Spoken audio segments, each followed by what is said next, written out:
Hello everybody, it's Chris Clark with discoff.law. We're coming to you with a video about the announcement. Discmania has been acquired by House of Discs. UC's statement said Discmania actually joined House of Discs earlier this summer, but remains as an independent brand with its own strategy. UC went on to say, "We're excited for this change in the background, since this allows us to serve Discmania fans better in the future. This group will allow Discmania to have the most success, opportunity, and growth in the coming years." Now, this language that UC chose is noteworthy, and I'll explain why in a minute. As many of you probably already know, House of Discs is a group of worldwide known disc golf brands. Discmania now is one of those, along with Latitude 64, Dynamic Discs, Westside Discs, and Kastaplast. House of Discs is funded by Vendus Capital and Equip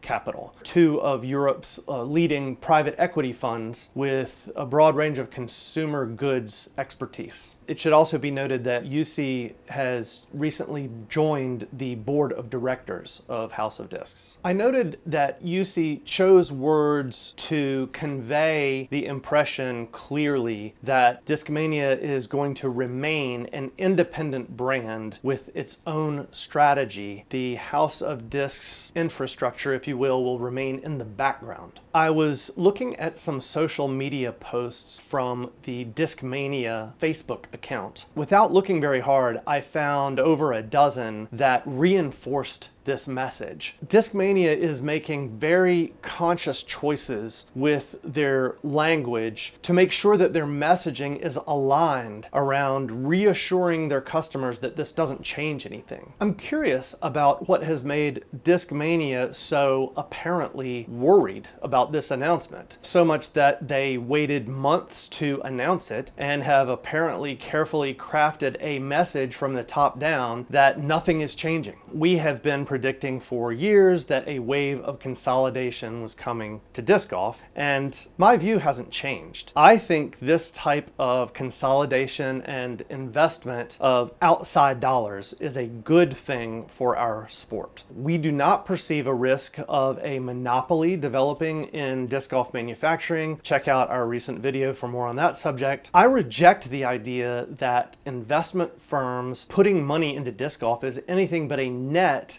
positive for the sport. Are there potentially drawbacks? Yes, absolutely. Reasonable minds can differ on how significant those drawbacks will be, but I still strongly believe this is a net positive for disc golf. As I have said before, these private equity funds do a lot of research and analysis before making an investment. The fact that multiple experienced investors view disc golf as a good financial bet for the future means things are bright for our sport. It will be interesting to see, and this is where I want to hear from you guys, whether any House of Discs endorsed players will be permitted to throw molds from the other House of Discs brands. And my understanding, this is not confirmed, but my understanding is right now that is not the case. We know that there is a history of Trilogy endorsed players being able to switch among Dynamic Discs, Latitude 64, and Westside Discs. My understanding is right now that does not extend to Kastaplast or Discmania. But